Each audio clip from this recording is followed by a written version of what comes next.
তো মেহমানের জন্য এই তো নাস্তা নিয়ে রেডি। আর এইদিকে এই তো নুডলস রান্না করে চলে আসলাম। আর এই তো নুডলস রান্নার প্রস্তুতি চলতেছে। হ্যালো এভরিওয়ান, আসসালামু আলাইকুম। আশা করি সবাই ভালো আছেন। আলহামদুলিল্লাহ আমরাও ভালো আছি। তো প্রতিদিনের মতন আরেকটি নতুন ভিডিও নিয়ে চলে আসলাম, সেটাও আবার সন্ধ্যাবেলা।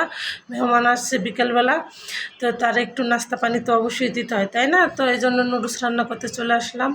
এই তো এখন নুডলস রান্না করবো। এই তো নুডলসটা আমি সিদ্ধ করে নিয়েছি, ঝুড়িতে দেখতেই পাচ্ছেন। তো এখানে আমি এই তো পেঁয়াজ মরিচ দিয়ে দিতেছি। আর নুডলসটা রান্না করবো একটু চিকেন দিয়ে।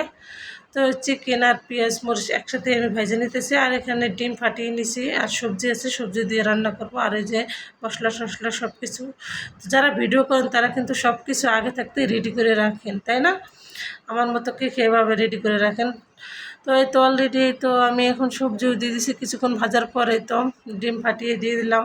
আর এখন গুঁড়ো গুঁড়ো করে একটু কিছুক্ষণ একটু ভেজে নিয়ে মশলা দিয়ে দেবো। তো এই তো এখন মশলাটা একটু লাইড়ে চেড়ে দিলাম।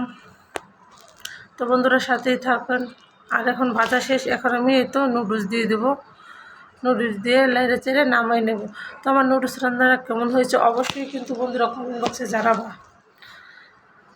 তো সচরাচর আমি কিন্তু নুডলস রান্না করি না, আমি অতটা নুডলস লাভার না। তো অনেকেরই আছে নুডলস খুবই পছন্দ, আমি অতটা খাই না।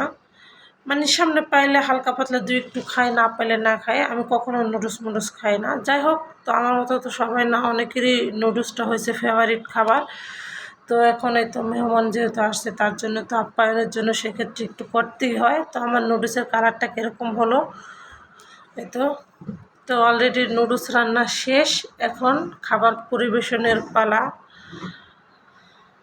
তো দেখতেই আছো এখন। আর পাকের ঘরে কিন্তু প্রচুর পরিমাণ গরম, ইদানিং প্রচুর গরম পড়ছে। তো অফ ক্যামেরায় তো আমি বাড়িতে একটু নুডলস নিয়ে আগে আমি নিজে একটু টেস্ট করলাম যে কেমন হয়েছে। তো এই তো ওইদিকে কিন্তু তরমুজও নিয়ে এসে তোমাদের ভাইয়া, আর ওনাকে ফোন করে বলা হয়েছে একটু নাস্তা নিয়ে এসো, মেহমান বাসা আছে। তো উনি একটু সবজি পরোটা নিয়ে আসছে। তো আমরা এতো বের করে নিতেছি, এখন নাস্তা খাওয়ার পালা। তো আমাদের ক্যামেরার সামনে কিন্তু মেহমান আসতে চাইতেছে না, তো যার কারণে আমি আনতেছি না। তো এখন এই তো আমরা খাবো বসে বসে। তো আমি একাই ক্যামেরার সামনে আসলাম। আর এখানে কিন্তু ভয়েস দিতেছি, প্লাস বাইরে কিন্তু প্রচুর পরিমাণ কাজ